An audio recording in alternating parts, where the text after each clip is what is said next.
Oh, he's ready. We're ready. Those glasses look good. Let's bring on Ben McDonald. Ben. Howdy. How we doing? I only got these glasses on so I can see up close. My vision far away is still very, very sharp, but up close, Father Time is starting to catch up with my eyes. Let me say that. Yeah. Okay.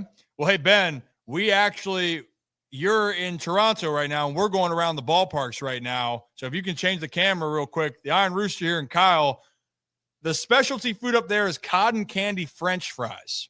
Have you ever had that combo? I have never heard of that before. Cotton candy French fries. No. Apparently that's a thing. I'm familiar with grease, and I'm familiar with French fries, but not cotton candy with them. But if it's a thing, I'll have to try it when I get back in town for sure. Yeah, well, no, I mean, I think you got to try it up there. It's in Toronto. Yeah. Oh, it's at the ballpark tomorrow. Try it then. Yeah. I need you to be my scout up there. Well, who cares about the baseball side? I'll give you a scout report on that. Good. That's what we need. That's what the people need here. But, hey, Ben, appreciate you. By the way, I swear when you talk about stories, people love it. It spreads like wildfire. We just put out the story about you talking about calling pitches. You, my dad, and Hoyles. Yeah. That whole story. What's it with you? How do you deliver a good story? Or is it just that the meat of it is incredible? You just tell the truth. That's what I try to do. And that's that really happened. That's how it went down. And it really, as the story was told, I came from LSU where the coach called every pitch I ever threw. And I never learned how to read bats. I could do whatever the coach needed me to do. I never thought about it. And then several months later, I was in the big leagues calling my own game, and I had not a clue. And so thank gosh, Junior stepped in a year later and helped my maturing process. But he helped Chris Hoyles out a lot too, and that's why it's so important to have veteran guys on your team. And I think the Orioles are blessed this year, especially from a pitching standpoint. You got a lot of starters now that you got Gibson that have a ton of experience. So it's going to be great for Bradish when he comes back. Of course, Tyler Wells when he comes back, Grayson Rodriguez, and a lot of the Dean Kramer. They're going to pick up things from these guys. It's really going to help them out a lot. Yeah, you mentioned with Gibby being back. I know a lot of the guys are stoked about him, and you got to see him in 23. What was one thing that stood out to you about Kyle Gibson being around that ball club? Just a leader. I mean, just a guy that led on the field. I mean, first of all, he went and answered the bell every time out. Every fifth day he took the ball, and that's what he does best at this point in time in his career. He chews up innings. And as we know, that is so valuable to a bullpen to give length. The average American League starter went 5 1/3 last year. And when you're putting that kind of pressure on your bullpen day in and day out, you need guys who can go out there and give you some length that can work into the 6th, 7th inning from time to time, maybe work into the 8th from time to time, because it only helps the bullpen out. And in a time where we're not going to have Felix in back-to-back nights is what it appears, other guys in that bullpen are going to have to close from time to time. And I think it's going to be matchup based. And I think you'll see Hyder do that. But it's important to give length. And I think that's what Eflin gives you. I think when Gibby comes back, he's going to give you that. I think Sagano can do that as well. Charlie Morton has been rocks with anybody. You go back the last, 4 or 5 years, it's 30 or more starts. And so that's going to be, if that can happen and you can give some length, the bullpen will be that much fresher toward the end of the year. I mean, that's what you need. I mean, look, the Birds bullpen going back to 22 and even then 23 when things were rolling with Felix, they were good, but you can't always expect that the bullpen's always going to hold up. And I hate even bringing that up, but like the Guardians were lights out last year, right? They're starting ERA, Ben, to your point. It wasn't anything spectacular, but their back end of their bullpen, it's if they had a lead and you could get into the 7th, 8th, and 9th, you knew that they were going to close that out. And then in the playoffs where even more pressure is, you're taking guys out left and right. Yeah, you're going to be a little bit more susceptible to giving it up. I don't care how good your bullpen is, and that's what happened with Cleveland. Zach, you got a follow-up? Yeah, Ben, so I think going into this season, everyone, is talking about it is a veteran staff, especially the starting group. But, it's not like you look around the league and you have some of these teams that have very young staffs, whether it's potential or whatever it is. But for the Orioles, it's based around having experience. For a veteran staff, kind of what are your hopes for this and just overall thoughts on the staff? Because I know some fans, they want all, 24-year-old potential aces in the staff, but it's not reasonable. You have to have veterans. So what is your overall outlook on the staff? For me, I think this pitching staff, especially the starters, need to be a little bit better than average. And when I say average, I mean 15th, it would be average in ERA for starters, right? I think we need to be a shade above that. The key this year for me is the offense, right? I mean, the offense is going to be the strength of the Orioles this year. You hope to get to 800 total runs at the end of the year. There were only 3 teams last year that got to 800 plus runs when the dust settled on 162. The Orioles fell just short of that and were 4th best in runs per game. So I think the goal is to get to 800 runs this year. The goal for the pitching staff is, one, obviously stay as healthy as you can. I mean, we know that the Orioles used 12 or 13, and that was the average last year across the league. The average team used 12 or 13 starters to get through 162 games last year. So I think it begins with health overall. I think the other expectations are, while you got some guys that are, on the back ends of their careers, they make up the difference sometimes by knowing and understanding how to read bats and being around the game so long. They can still go out and put up good numbers for you, very solid numbers, and I think this staff is quite capable of doing that. I mean, Zach Eflin, from a velocity standpoint, he doesn't show you opening day velo and opening day stuff and all that but he can give you opening day results. And I think that's what's important. He can go out there and stuff you for 6 or 7 innings. I'm happy with Dean Kramer. Dean Kramer the last 3 years, guys, it's a sub-4 ERA. It's 3.85 ERA.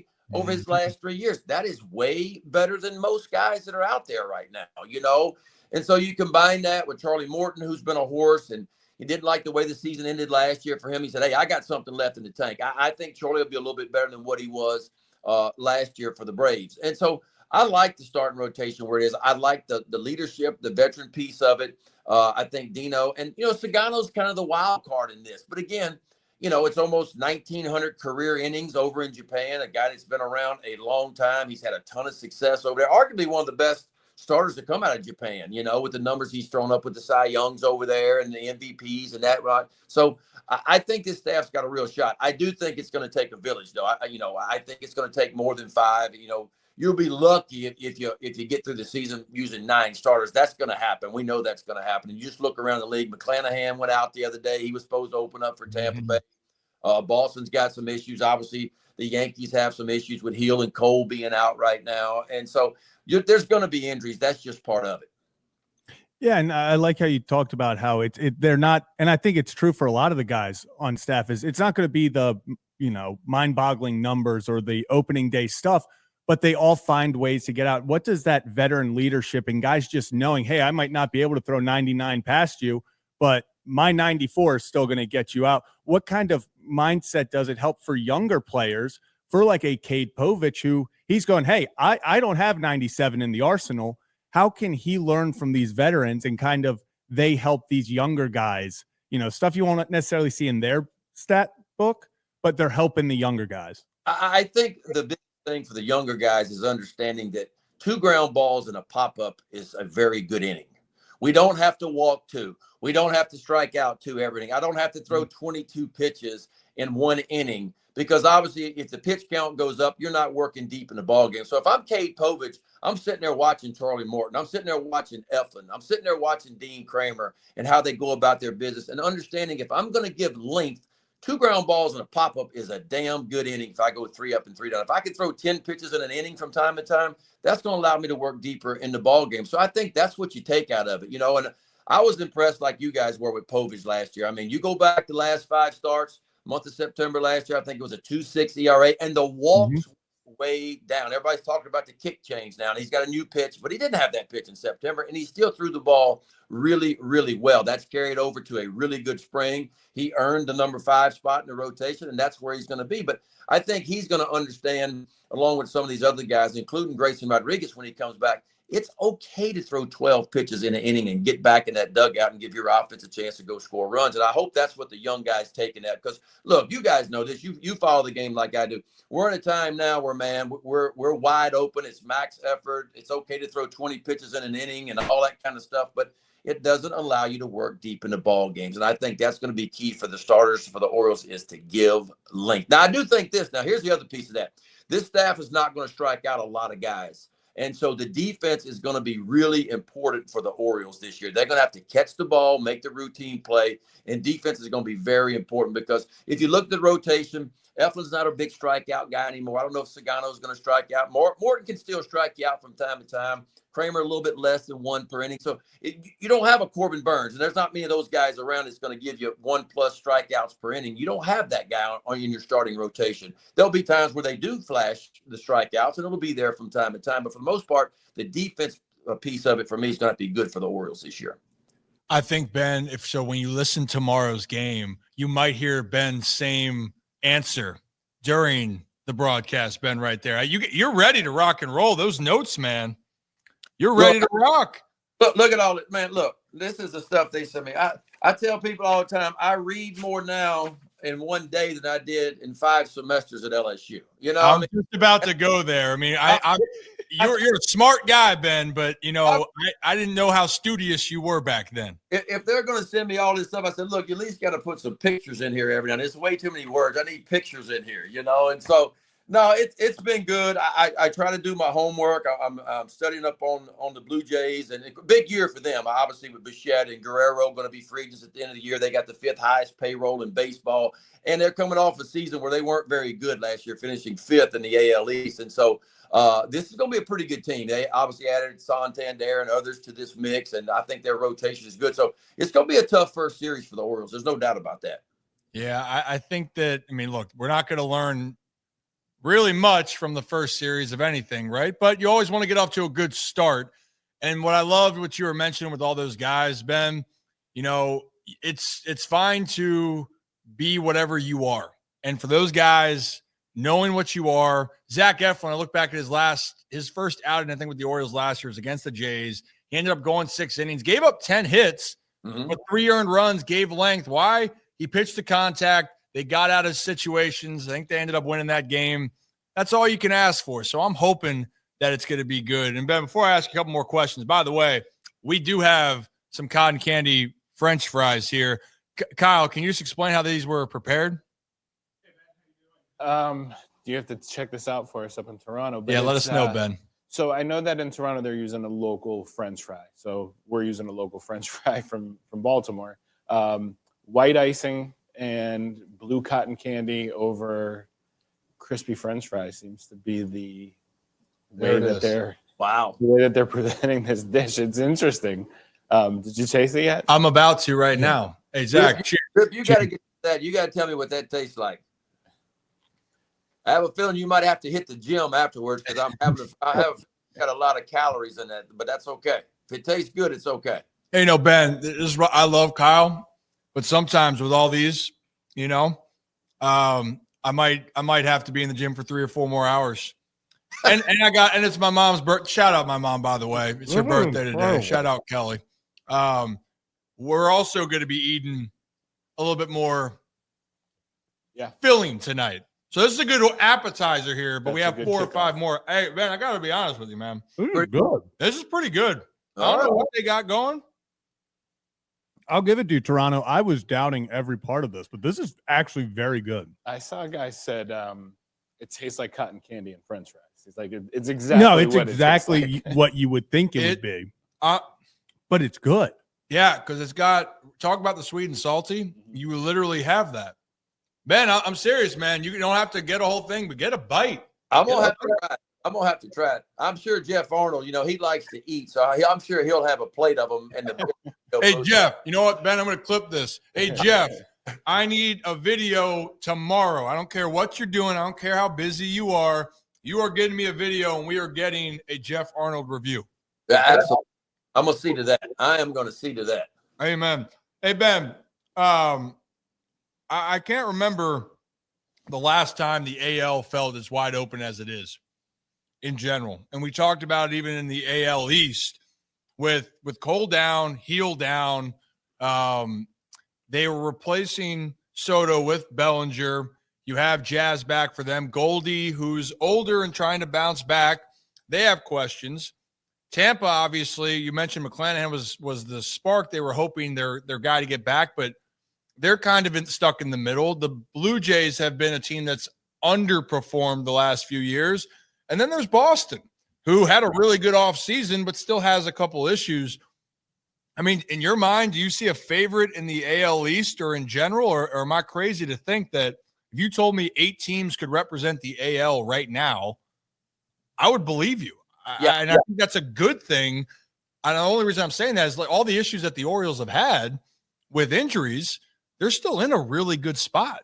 I totally agree. I think the AL East is as wide open as we've seen it in recent years. I mean, I love what Boston did. Anytime you go get Crochet and you get Chapman at the back end, you got Bregman coming in and some others to go along with what's a really good core group. The Red Sox concern me. There's no doubt they concern me for sure. The Yankees, look, I mean, think going in before all the injuries happened, I think the Yankees were clearly the favorite, to win this. But anytime you lose your number one and you lose the rookie of the year, and Stanton is out as well from an offensive standpoint, and who knows when he's going to be back. I mean, the way they're talking, it's not days or weeks. It's literally months and months if it happens for him. I feel like it's as wide open as it's ever been, and McClanahan and Rasmussen were potentially coming back for the Rays. We knew the pitching was going to be the strong point for them, and now all of a sudden McClanahan is down. In Toronto, look, if Gosman bounces back and Barrios is Barrios from last year, Bassett's been a solid guy. They got some other pieces too. They got some new guys in the bullpen too. Romano is gone. And so, look, I think it's as wide open as it's ever been. It's going to be, I'm curious, of course, the Orioles obviously start without their most talented starting pitcher in Grayson Rodriguez and their most talented position player in Gunnar Henderson. We hope it's going to be days. And from what we hear, Gunnar could return the final game in Baltimore against Boston. That's when he's eligible to come off. And so I know he's getting a ton of at-bats down there in the minor leagues like Mateo is right now as well, and trying to ramp up and get ready. So I think it's anybody's ball. I do think the key for this, for all these teams, is getting out of the gate quickly. Like, you don't want to get covered up in this division early. Like, you need a solid start getting out. And then, look, it's a pretty tough schedule for the Orioles. If you look, man, a lot of their first, you got the Royals, you got the Diamondbacks, you got the Blue Jays, you got the Red Sox. I mean, there's a lot. Kansas City was in the playoffs last year. That's the five series for the Orioles right out of the gate. It's not going to be an easy chore for sure. So I think getting out of the gate quickly is going to be key. Yeah, and also, excuse me, the cotton candy was sitting up there for a second. Hey, now, and do I have cotton candy on my mouth? No, you're good. Not yet. But Ben, to your point, those are in Toronto, and guess who comes to Baltimore when they get home? It's the Red Sox. You got two division matchups, and it's a little less that you're playing your division rival from before when they changed over the configuration of facing every team in the majors. But those division games matter. They count, and they still count as much right now in March and the beginning of April as much as they're going to count in June, July, August, September. So I'm excited, man. I can't believe baseball's back. I can't believe that this was a good combo. Hey Ben, Kyle almost bought 10 pounds of gator. Or we thought about it. I mean, obviously you've had to have had some gator down where you are. Yes. Yeah. I have, and it's really good. I mean, we fry everything at home. Down in Louisiana, everything is fried, so we get fried all the time, and that's you can find it in just about any restaurant, any seafood restaurant down on the bayou, down in the Baton Rouge area. There's fried gator everywhere. Of course, the season right now is crawfish, and the crawfish season is peaking. They're coming into a peak right now, and so that's the big fuss at home. It always is this time of the year. What's a Big Ben specialty? Whether you're making something or like that you love, like, hey, if you wanted a favorite dish, man, what are you getting down there? My wife is as good a cook as anybody, and she makes the best crawfish etouffee. Like, that's my go-to favorite meal. It's pretty complicated. I can't do it, but you got to start with a roux, and there's a lot of butter and of course flour and all that. You start with a roux, but she makes a mean crawfish etouffee. Yeah, that's kind of when she says, hey, what do you want? And she's feeling pretty good. I go, hey, the etouffee would be wonderful tonight if you could swing that, And so that's probably my go-to meal is an etouffee. But, we do a lot of different things at home. We're big into big meat eaters, obviously. And so we eat a lot of deer meat and deer sausage and tenderloin and stuff like that. And we make hamburgers out of deer meat as well. And so we eat a lot of that kind of stuff. But that's probably that's 1A for me is an etouffee. Okay, etouffee. Yeah. It is a gravy. It's a gravy with obviously crawfish tails in it, peeled crawfish tails, and you serve it over rice and whatever you want with it. That's kind of what it is. very similar to a bisque. You might have heard of a crawfish bisque before. Oh, yeah.